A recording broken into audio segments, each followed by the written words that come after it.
Hello guys, my name is Ryan, and today I'm here to talk about the IELTS speaking module, more precisely, the cue card section. So, let's get started.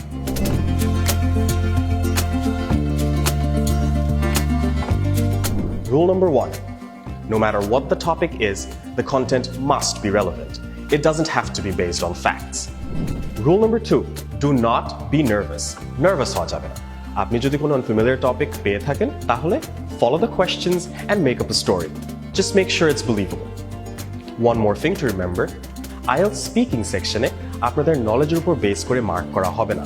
What you are being marked on is your fluency. Rule number 3.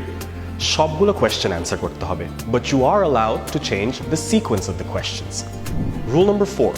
You can add extra detail to reach the 2-minute mark, but make sure it is all relevant. Rule number 5. Do not pressurize yourself to come up with unique ideas.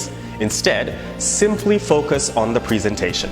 That's all for today. For more videos like this, subscribe to our YouTube, Facebook, and Instagram.